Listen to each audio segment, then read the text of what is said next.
Halo semuanya, perkenalkan nama aku Safika Dea Nur Hafiza dari kelompok 5 Pendidikan Kewarganegaraan.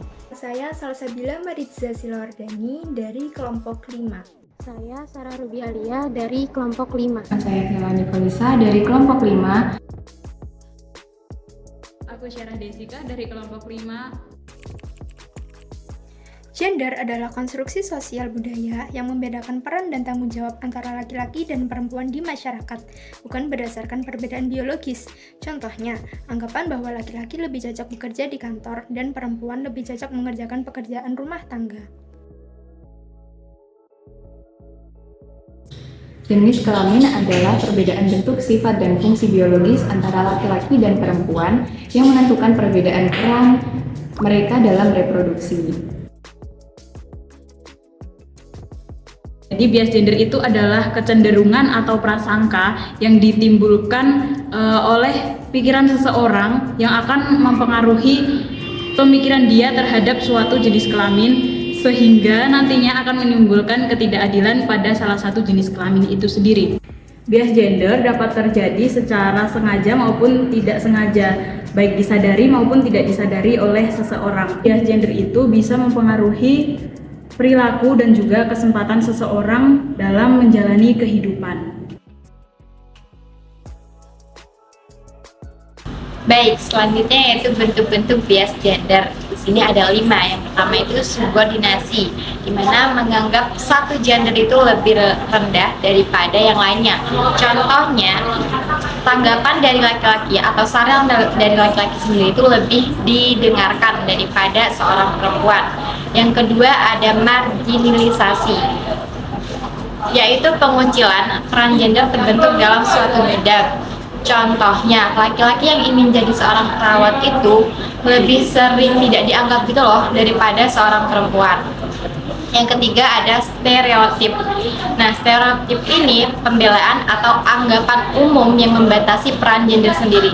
Contohnya, seorang perempuan itu lemah lembut, sedangkan seorang laki-laki tidak gitu.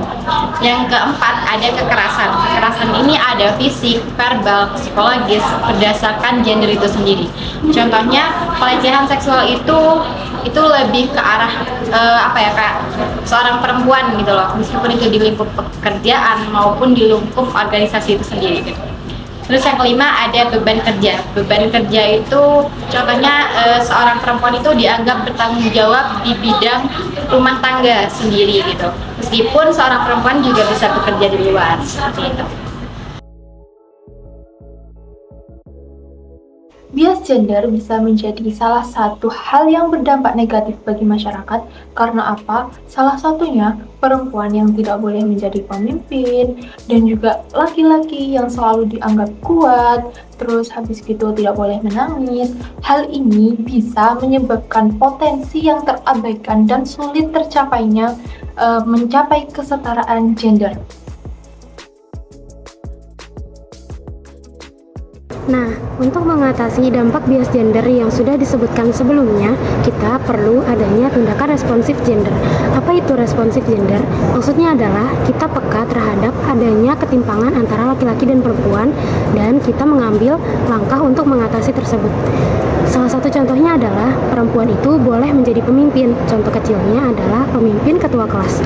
Dan laki-laki itu boleh banget untuk menangis karena menangis adalah salah satu sikap bahwa kita jujur dengan diri sendiri bahwa kita sedang bersedih, dan itu bukan menunjukkan kalau laki-laki itu lemah. Dengan begitu, harapannya semua orang dapat kesempatan yang sama tanpa dibatasi oleh stereotip gender.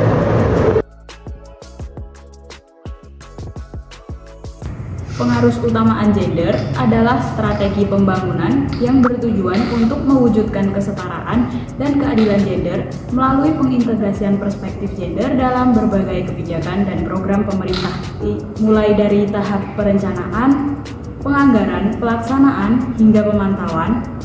PUG memastikan bahwa kebutuhan, aspirasi, pengalaman, dan permasalahan antara perempuan dan laki-laki diperhatikan dalam setiap tahapan pembangunan.